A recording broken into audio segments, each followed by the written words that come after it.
left-wing Kingz. Listen, think, act, repeat. On July 6, 2024, Sonya Massey of Illinois was shot and killed inside a home by a police officer after she called 911. Massey, who suffers from schizophrenia, suspected that there was an intruder outside of her home. Now, I'm not going to get into the whole story because I'm going to let y'all handle all of the aftermath of that. But with that being said, this is another tragic incident. It's an unjust death of a black person at the hands of police, which has sparked nationwide protests and calls for reform. So we need to put an end to all of this bullshit, all of this killing of black folks. So today we're going to talk about the 5 solutions that can help stop killing black folks. So as we talk through these different solutions, please feel free to bring up, like Sonya Massey or any other circumstances that you think they would help in. So we can kind of talk a little bit about what happened with the situation with her. But let's get into the solution number one. Solution number one is de-escalation training. So training officers in de-escalation techniques has been implemented in places like Las Vegas and other cities in Nevada, and they've had positive results from that. So, Dr. Sizer, what are some de-escalation methods that can reduce the use of force and help to minimize the deaths of black folks? Firstly, I believe you shouldn't have Caucasians that are scared of black people should not police black people. That is number one why I believe most of the time black people end up getting killed, because they have an inherent fear of black people. They think the worst. They watch New Jack City and they think you just gonna jump out and pull your guns out and start shooting them with a Uzi. With a Uzi. Just so they have a fear. They're scared of black people. So if you're scared of black people, there's no de-escalation you're going to be able to deal with other than don't put them in a circumstance where they have to interact with black people. I mean, it's crazy, but you have to look at I got a black suspect. Send the black team out here. They know how to communicate. At least they not scared and they know how to communicate, because you see a black person, you're gonna talk to them like, hey, I'm gonna need you, Jamal. Come on, man. You don't want to do that. Yeah, I just saw your mother 2 weeks ago, so we don't want to upset her and do this. So just do what you're supposed to do and go on about your way. Meanwhile, Caucasians, they're not in the community enough where they don't build those relationships. They probably drive by, mean mug you. The people, the kids, all they see you is when you jump out and knocking somebody upside the head or chasing somebody or arresting somebody. So you don't have a relationship in a community like that. Then they just, first of all, the community is always going to see you as coming in and kicking ass, right. not trying to help, because in reality, I believe a lot of people get into policing to actually do good. Yeah, no doubt. There are some people who are, however, that get into policing because they want to be bullies, and to that it takes 8.5 months in Texas to be a cop. It takes 9 months to be a barber. It's crazy, huh? Well, I'm like, let's give the barbers guns. Yeah. They got, but they might as well. They get more training. Yeah, they got guns and they got the best weed already. Let me put this on you though. No, gotta get barbers killed, nigga. So let me put this out there, man. Because the best weed. At the end of the day, I agree with you about like the white side. Like that perspective is definitely true.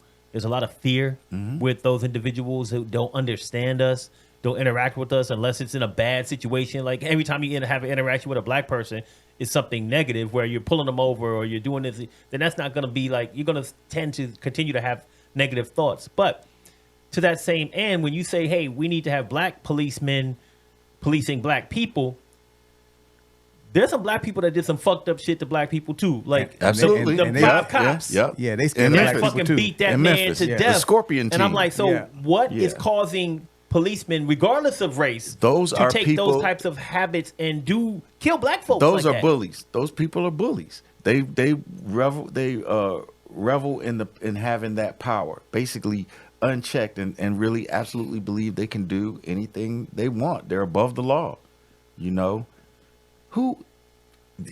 That situation in Memphis absolutely shows you that, when you go look on the surface immediately, you're like, okay, some 5 white cops done jumped out here and killed this black dude, and you're like, yo, these dudes are all black. Who does that? Right. You know what's going on in your number one in your mind and in your community that you think that was okay to do? Yeah. And I'm gonna add a personal story to this because I have something that touches close to this when I was in the While you at it, military. can you do me a favor? Huh? Can you scoot your body over that way? Oh, okay. Now leave the mic where it is, brother. right. Leave the mic where it is. Okay. You fine. All right. Was I too close? Yeah, your face is. You keep moving over to the mic, Okay. and your whole face get covered up by it. So That's my hip hop. you thing. used to I wanna- exactly. I You wanna- used to like having the mic I right wanna here. grip it right here. Yo, Yeah, yo, yo, yo. Exactly. So check Yeah, it you out. don't need that with these mics. Yeah, They're yeah. Top of the line.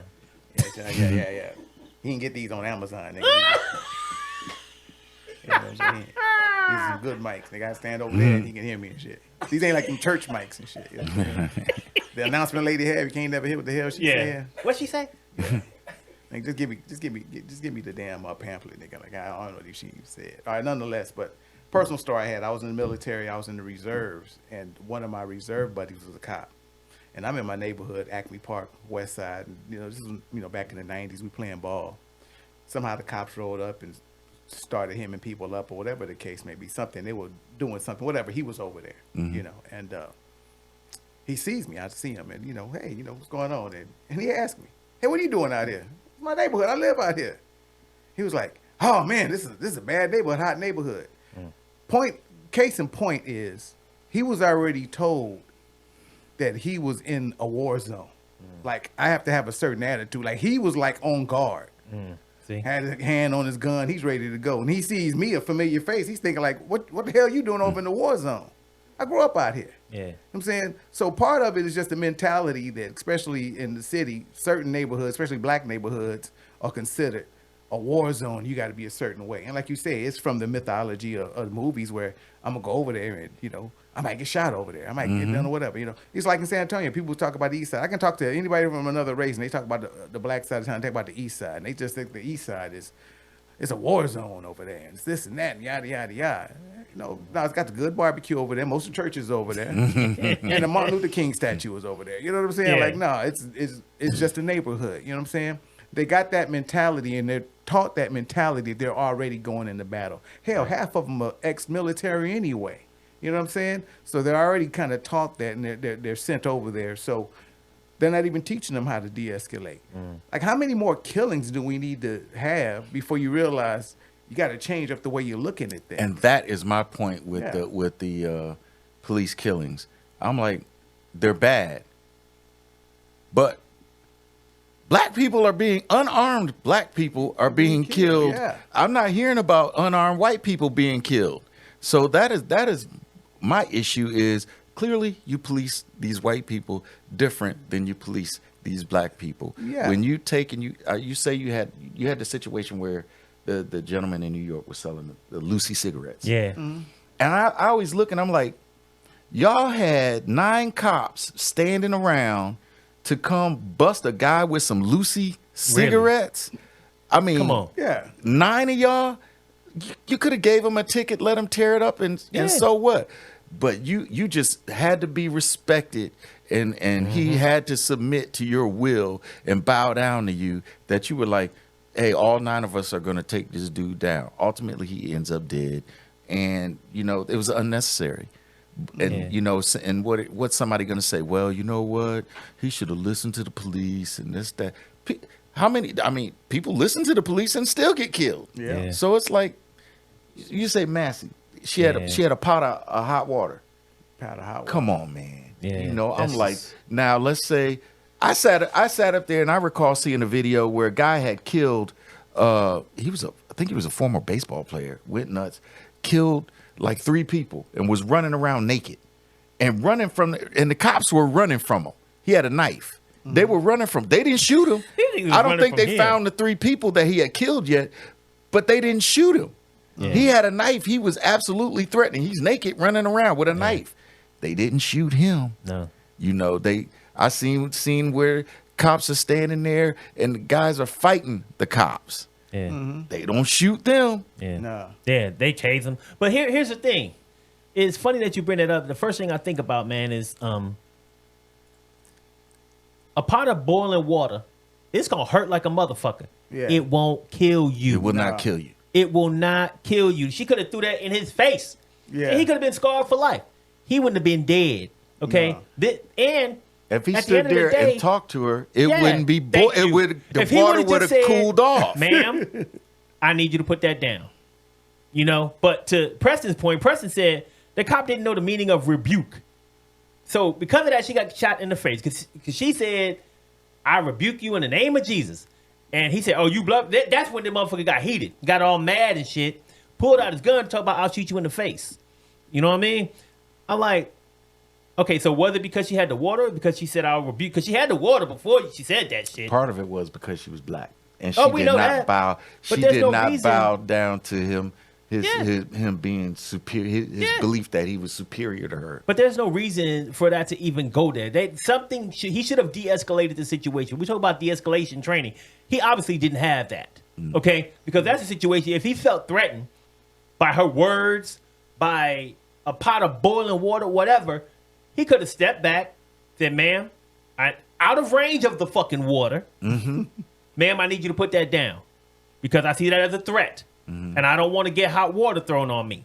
Oh, I'm sorry. She would have put that shit. She might have said, she might have still said, I rebuke you in the name of Jesus, but I sure as fuck want to live in the name of Jesus, so let me put this motherfucking water down. You know what I'm saying? And just to build on that point, man, from Las Vegas Police Department, I brought them up earlier, right? So they went ahead and they put into place a hands-off policy during foot chases. So what this means is they can't, like, grab you, tackle you, put you in a throat hold and bullshit like that, right? So they saw a drop in 23% of incidents where use of force was reported, and they had complaints about that shit. 23% drop is real fucking good by just implementing some different type of de-escalation or whatever. So I think that's really helpful. But that brings us to number 2. So the number 2 solution is mandatory body cameras.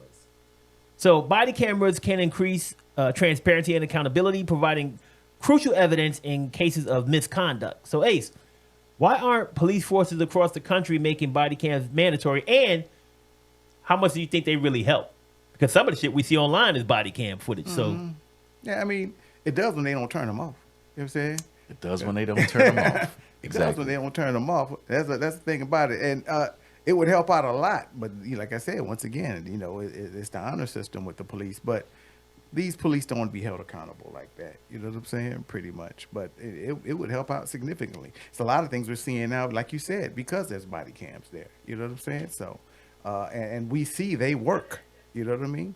But we have to have the force being. I mean, but, and I'm gonna play a little devil's advocate here.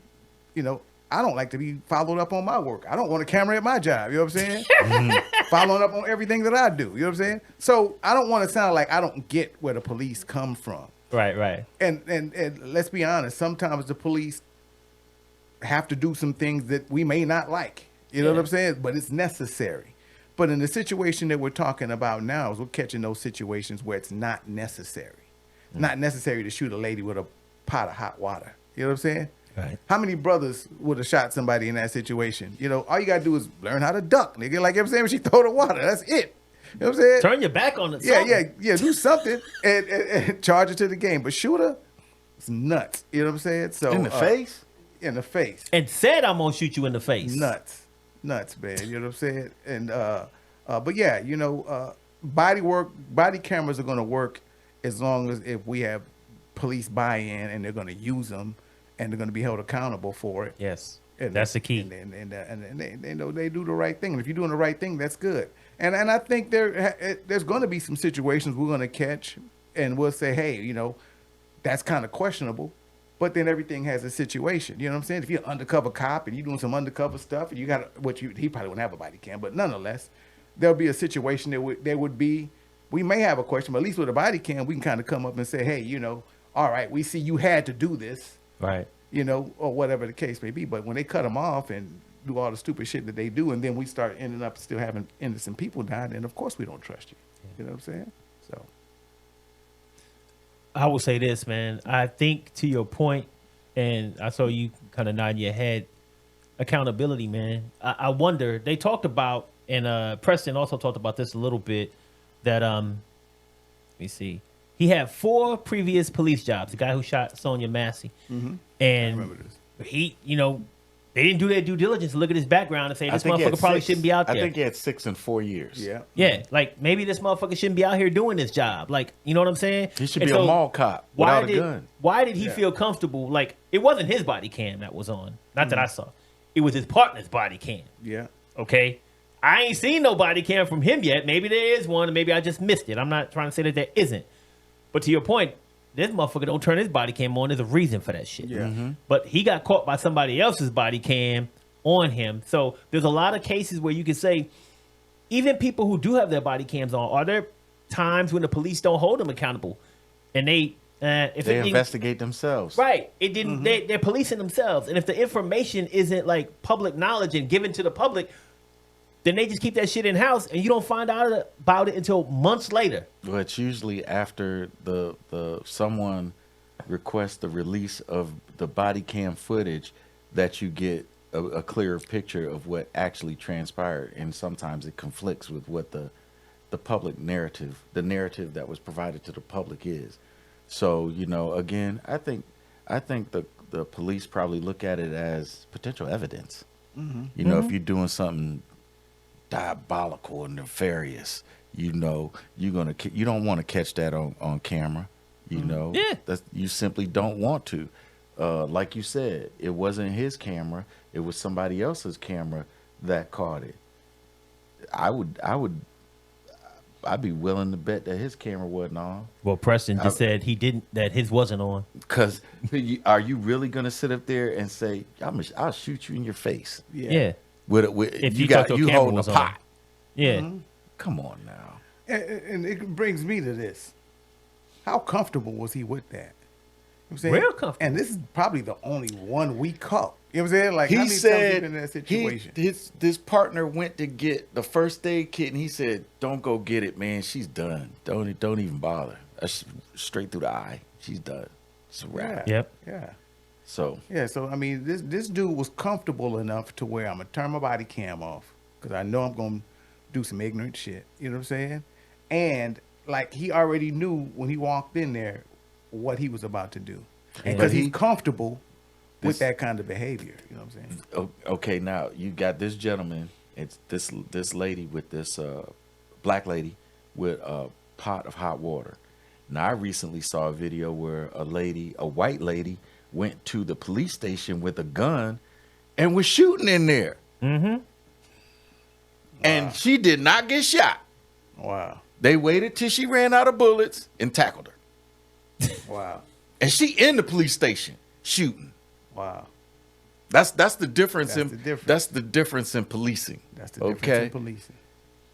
Well, the difference in YouTube is when you hit the like button and when you don't. So you motherfuckers, you ain't gonna get shot for this. But please hit the motherfucking like button and subscribe to Left Wing Kingz if you want to see more content like this.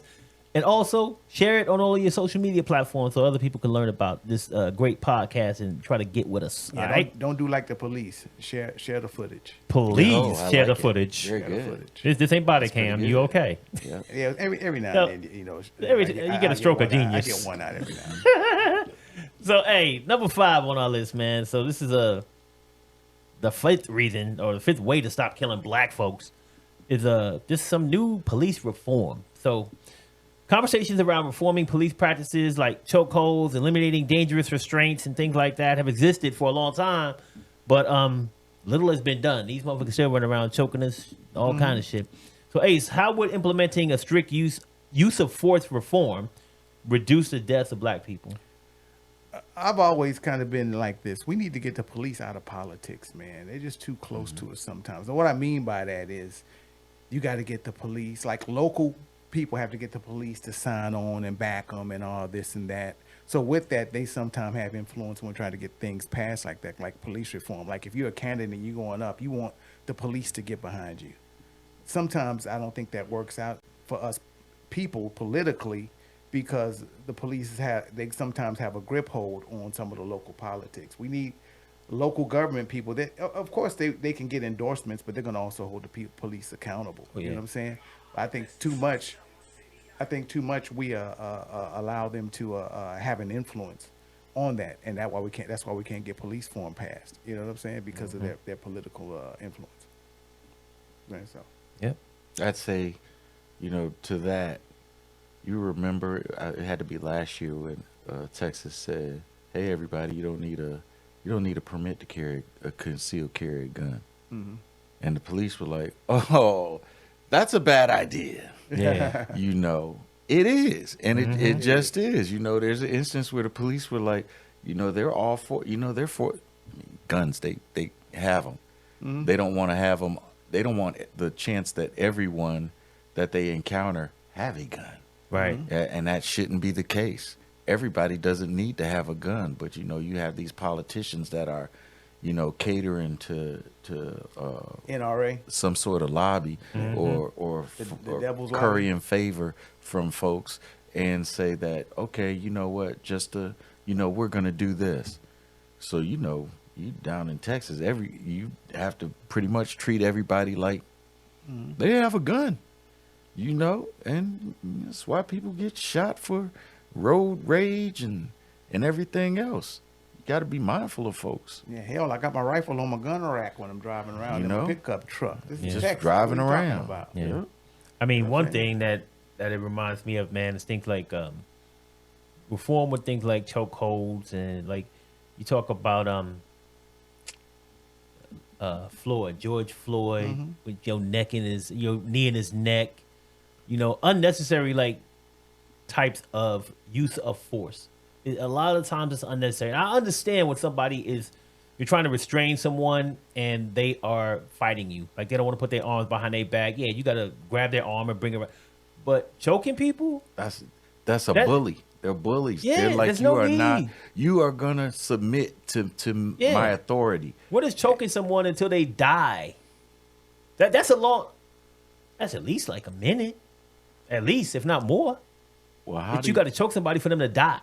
I mean, I can't understand how you could rationalize that in your mind. What did this person? And I still say, if someone comes out of a place where 8 people just got shot and they holding a smoking gun, you do whatever you need to do. Yes, sir. But when somebody is looking at selling loose cigarettes, or you think they passed a 20. counterfeit Yeah. 20, that we've never seen this $20 bill that was counterfeit, by the way. Yeah. It was never exempt. We don't even know if it was counterfeit because we've never seen it. You sit up there and police that person in that fashion. Like, why do you need to even do all that? Yeah. And why did you believe that was okay? And shame on the people that were there. Somebody should have ran up and kicked him. Like, dude, get that fuck up off him. What's wrong with you? Yeah. Well, Preston just said that they never taught chokeholds in the police academy when he went through. And so what that tells me is maybe it's just like you said, like they just said, this neighborhood is a jungle. It's maybe they just tell motherfuckers not teach it.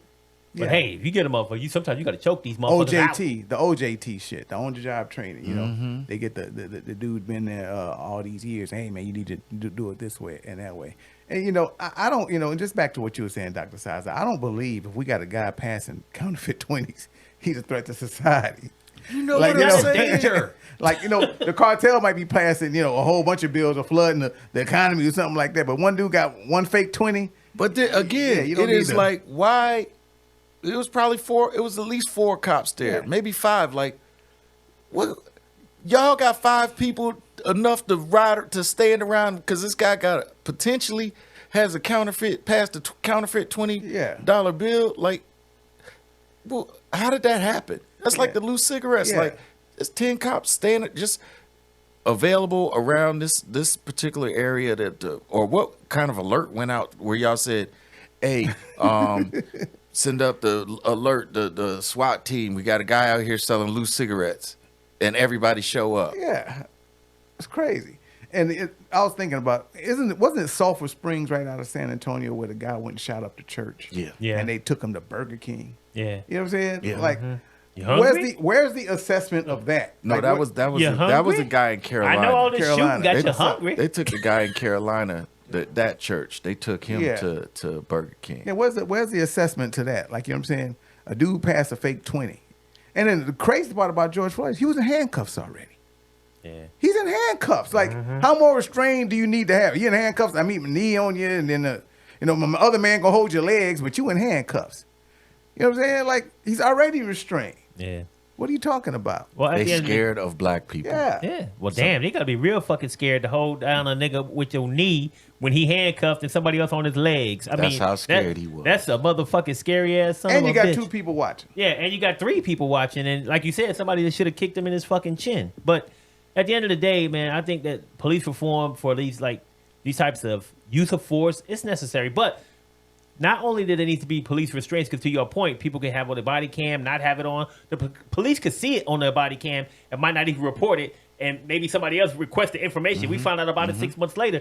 So what has to happen is there needs to be some type of independent oversight, and that's reason number 4. Because guess what? If you got independent oversight and you got like a group just checking these body cams, especially if they know there's an officer that's been moved from 6 jobs in 4 years, maybe these motherfuckers want to just check on this nigga every day for what he's doing while your body cam was Maybe off. you shouldn't buddy. have hired Yeah. him. Hey, why you cutting your body cam Yeah, why off your body every day, cam was bro? off yesterday? You know, what did you do? Like, Yeah. let me talk to everybody who you contacted yesterday because I need to know what the fuck happened. Yeah. You know, so some type of independent oversight, some type of review board, civilian oversight, something that can ensure that any incident with a police officer is looked at by somebody other than the police. Like you said, Yeah. police shouldn't be policing police. So, Dr. Sizer, how likely do you think this is to happen? Like some type of independent oversight, and do you think if it's in place that it will decrease the number of police deaths, black people's deaths at the hand of police? Did I get that out correctly? I don't think it would stop it because that's After. after. That's after. Yeah. People are going to do what they're going to do out there, and then you're going to investigate it. So that comes after. So I don't Well- think it will. I don't think it's going to. People who are probably prone to that behavior are probably going to do what they're going to do. Unless they're punished appropriately, and others see that they start to be punished.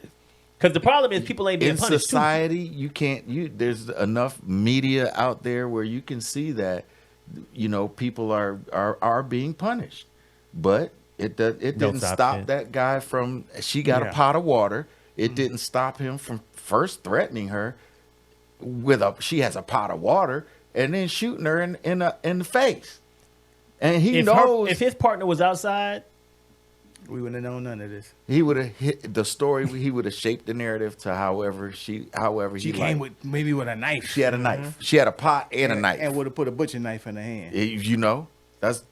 That's all we. That's Well, and I think what you're getting at, Dr. Sizer, it's a culture thing with the police. Yes. This is all and that comes back from them just being direct descendants from slave catchers. but do you think independent saying? oversight would help because of the fact that it's I a don't think culture it- I thing? don't think because it the matters. independent oversight is outside of that culture. I don't think it matters because we all know there's a stream of people that are going to the police force that were highly just have a racial belief.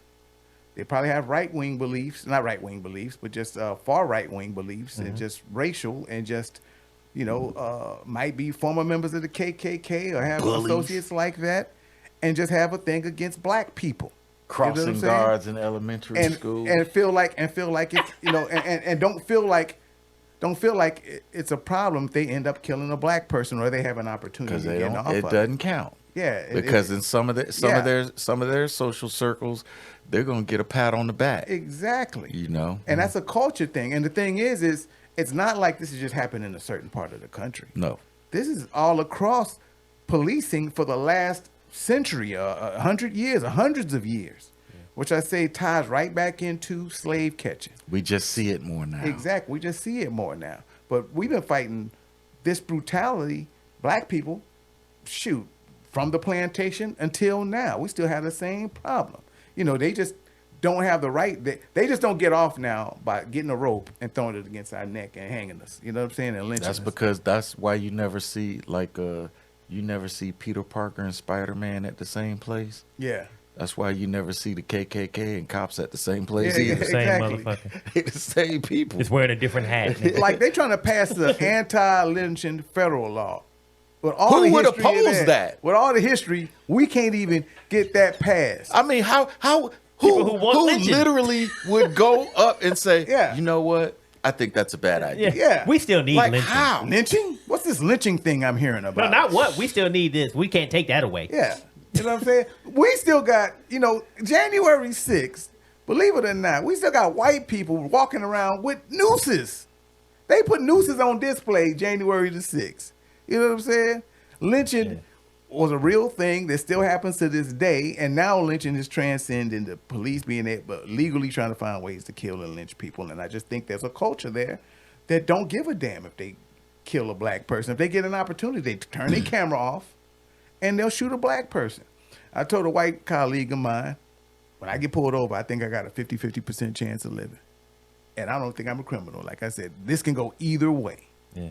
I don't know. And I don't even need And he was looking at you like, yeah, I don't even need to be breaking the law, bro. he was looking at you I like, say, yeah, exactly. he's looking at you like, are you serious? So a 50% like, yes. chance I'm gonna walk away from that. And I know if I'm not talking a certain way or acting a certain way, if I make certain movements, I can get shot. Yeah. And the scary part is it can be justified. Yeah. And I said, that's for me, and that's for my sons, and that's for my nephews, and all the way down the line, we got that problem. You know what I'm saying? Yeah. I say, so that's cultural, and that's something that's been happening forever. And how do you, like you said, that's great for after the fact. Yeah. But the problem we got is people are walking into that situation just like this young man did, this policeman did, feeling that it was okay to shoot a lady in the face with boiling water. So they because probably, she was black. the action probably needs to happen on the front end. You have to do a better job of selecting candidates. Maybe you need to pay cops more.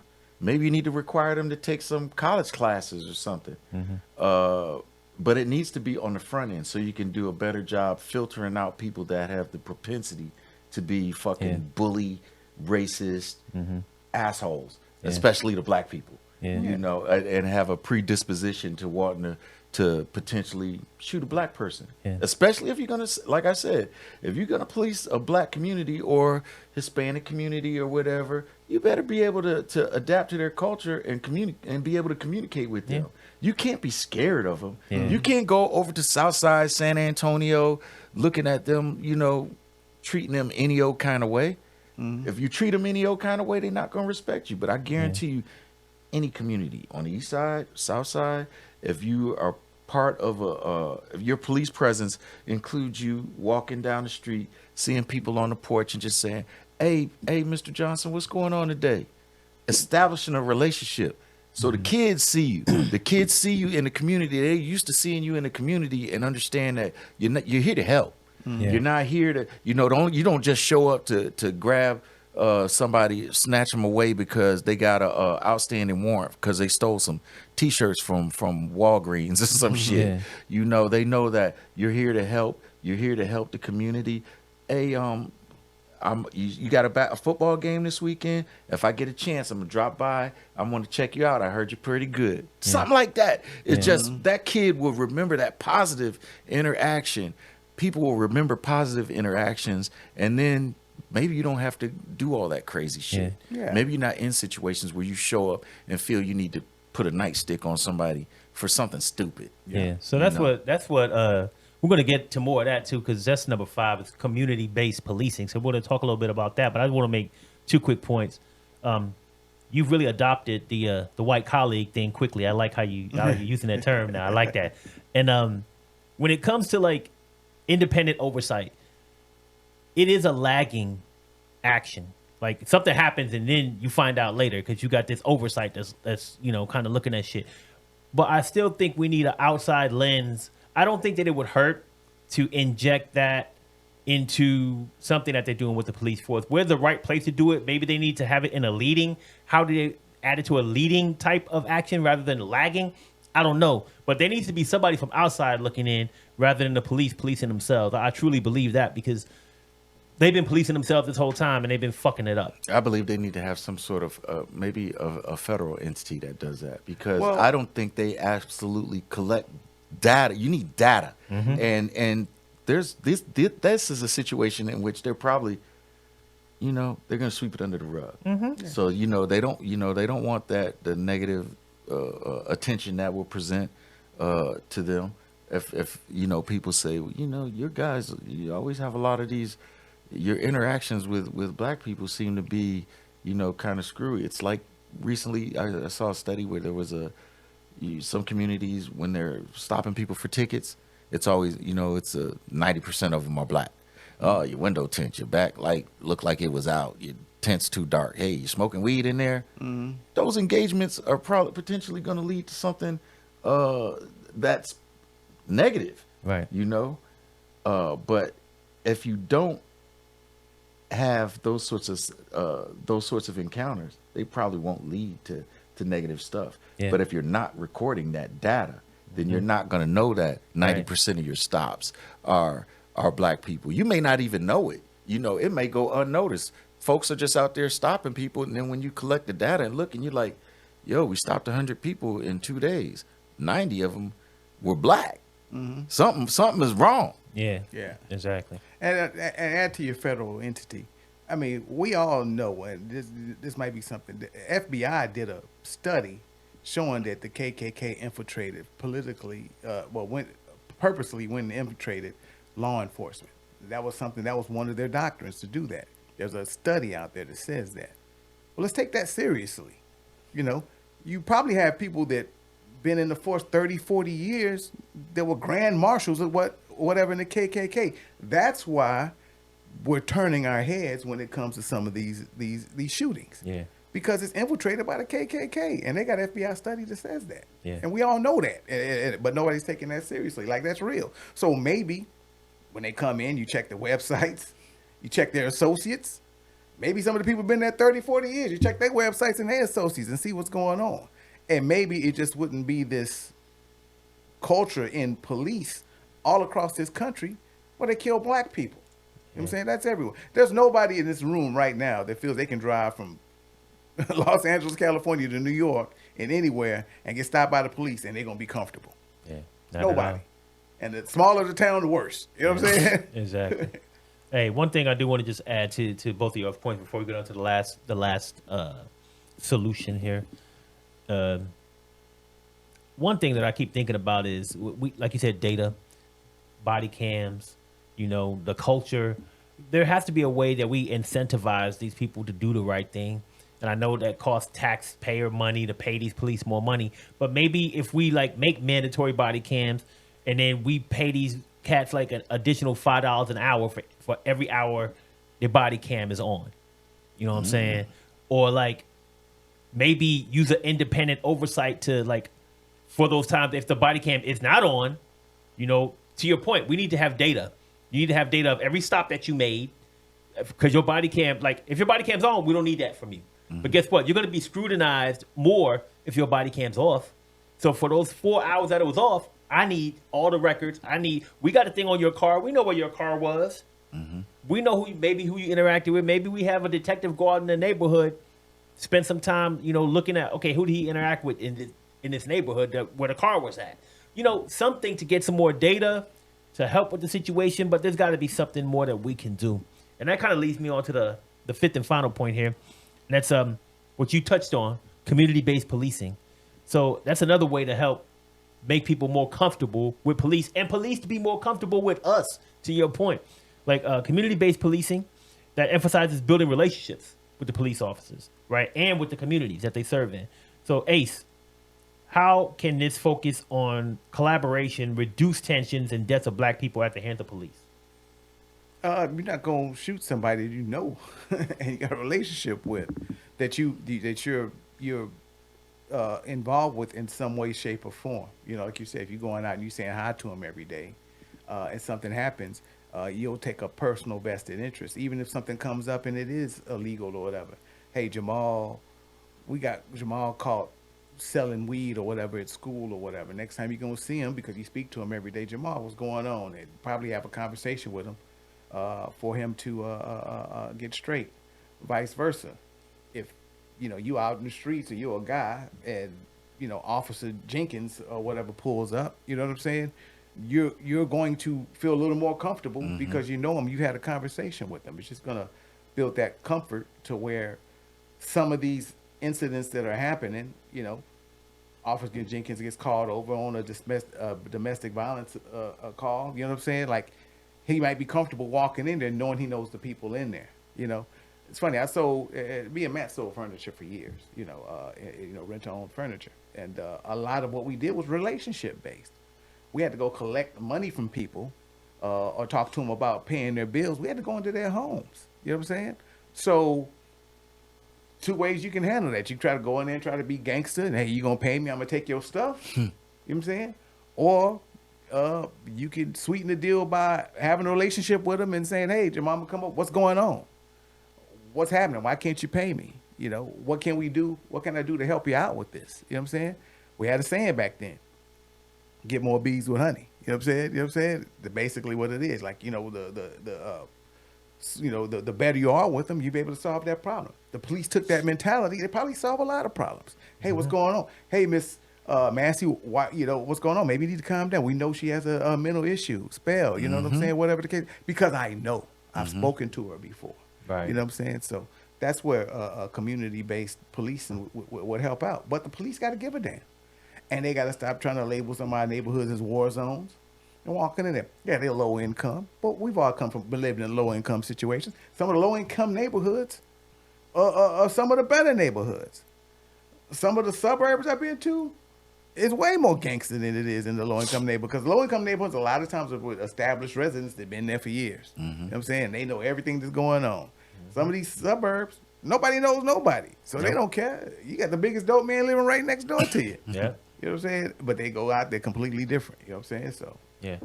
But I think I also think the police, if you establish those relationships, then you might run up on Jamal, and Jamal is with Terry, and Terry is like, "Oh man, fuck the police," and then Jamal is like, "Yo man, that's Officer Jenkins, man. He's good people. You know, he ain't like them other ones, so he good." Now you done talk to this dude too, and this guy's telling him that, "Hey man, we not all bad people. I want to keep your mom safe and your grandma. I want them to be safe. I want your grandparents and your mom to be able to walk in the streets and not worry about getting shot or robbed. I want that. I don't want you to have to try to deal with those situations in the streets. I don't want you to get hurt. Right. I don't want nobody out here stealing your stuff, but I don't want you stealing nobody else's either. Exactly. You know, it's only what's right." Yeah, and it's funny. I had a friend, you know, end of the day in the story, and I had a friend that said this back when I was younger, and we was talking about all that fuck the police shit. He said, "Yeah, saying that shit now until some shit go down. Who you gonna call? Yep. You Exactly. gonna call the police? You know Don't what I'm call saying? me. Exactly. Like, you know, I mean, yeah. Shout out to NWA. You know, great song, but end of the day, if some shit go down in your house, you ain't singing "fuck the police." You're not gonna call Eazy-E? Late at night, you hear somebody breaking in your window. You ain't gonna be singing "fuck the police." You gonna be singing "Where's the police?" You know what I'm saying? And you gonna be dialing 911 just like everybody else. So, you know, we all know, and that's when people talk about defund the police and all that bullshit. Like, we all know the police is necessary. That's the hard part about this. But Project 2025 wants to defund the FBI. defund Yeah. the FBI, which is crazy. That's Why? So that's what the higher end criminals can do to fuck what they want to do. They ain't worried about the local But police. Trump hates the FBI, but he ain't got nothing to do with Project 2025. Oh yeah, this guy. You know what I'm saying? So, but yeah, man. So you got to get to know who you're dealing with when you're out in these streets, man. So you can have better relationships. So you won't be out here shooting people for stupid reasons.